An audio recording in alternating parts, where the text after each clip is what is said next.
when foreign governments, not to mention spies, foreign spies, stealing secrets on our behalf, hear John Brennan making unsubstantiated claims that Vladimir Putin could blackmail President Trump, they think, well, John Brennan must know something because, after all, he has a security clearance. And that's why John Brennan was risking great collateral damage to our national security. Well, I think, Dr. Gorka, they ought to take all these people's security clearances. Comey, Strzok, Page, McCabe, a whole bunch of them. You know, but this hack, if you look at he tried to peddle lies to the American people in his role as director, putting aside former directors must act as current CIA employees, which he is not doing. So, you know, as a matter of protocol, he's failed on every level. How did this guy even get a security clearance? Yeah, you just stole my thunder, Sean. Issue number one.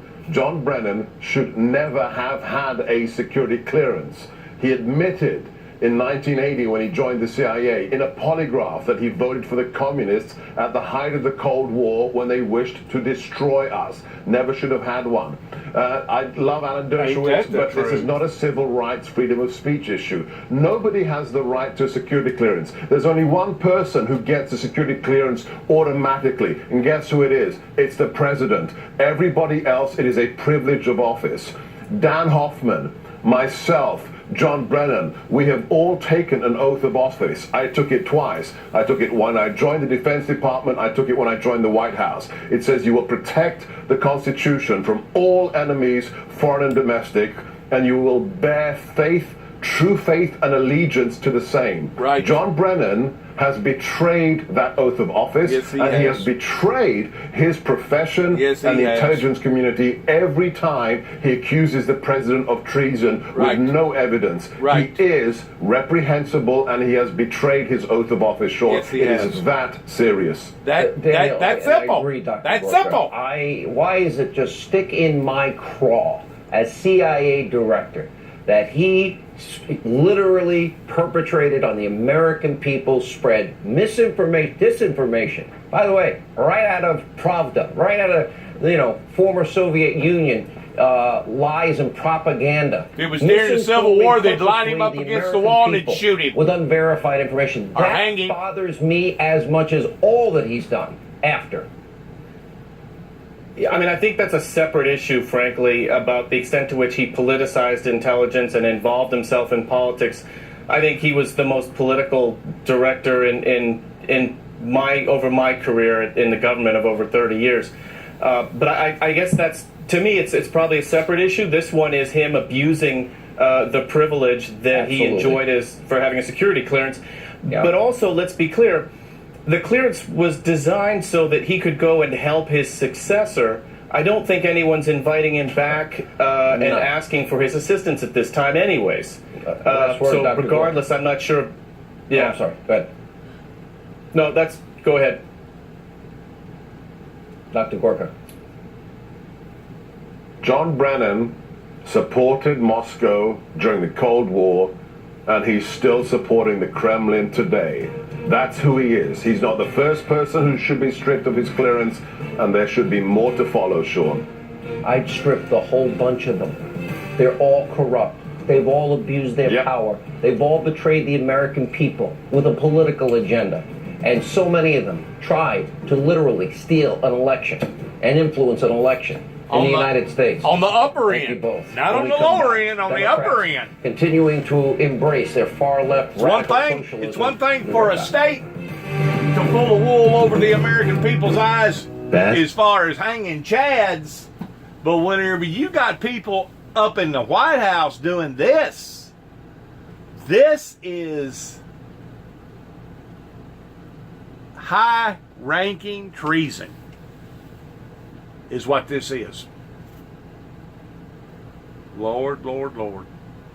I bet you our ancestors right now are rolling around and around and around in their graves. No wonder people like Abraham Lincoln and George Washington and our other forefathers are up there shaking their fist at us up in heaven right now. They're not waving at us. They're shaking their fist at us, saying, what is going on? Can't you people wake up and see what is going on?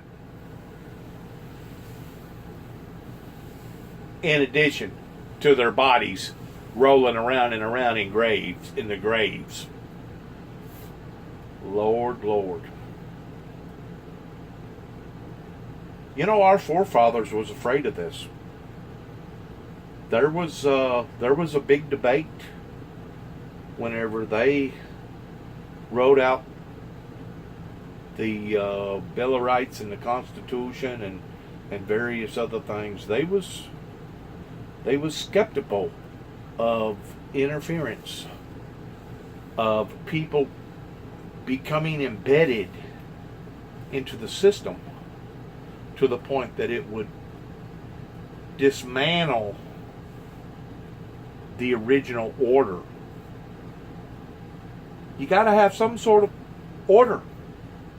And we're not necessarily talking about New World Order. We're talking about Old World Order. The original Old World Order was the New World Order. That's what I keep telling people. What our forefathers designed was in fact the New World Order. And today should still be looked upon as being our set goal in not only America, but throughout the world, towards equal liberty, fairness for all. Don't be discriminating against people's color or against their nationality or against other matters. This is sad. We're at a very, very unprecedented, sad moment in history right now here in America that is just absolutely, I'm flabbergasted of this. Flabbergasted. In other words, I'm like, oh, really? Uh-huh.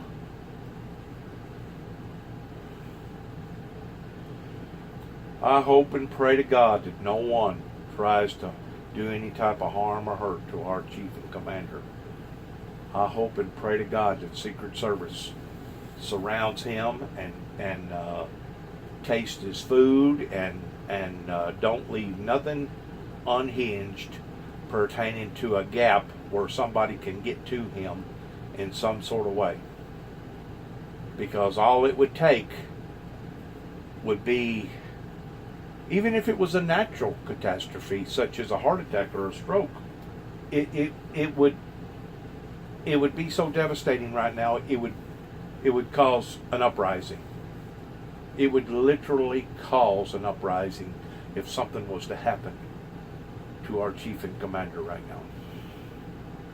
And I don't,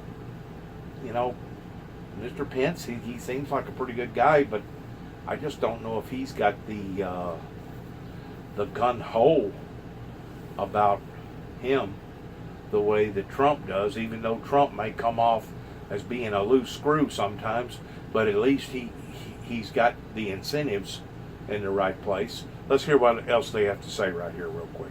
Here, so I'd love to chit chat, but we gotta keep the trains running. Oh, you have a big show. Have a great show. Laura Ingraham. All right, Hannah Ty. Good evening. I'm Laura Ingraham, and this is the Ingraham Angle from Washington, D.C., of course.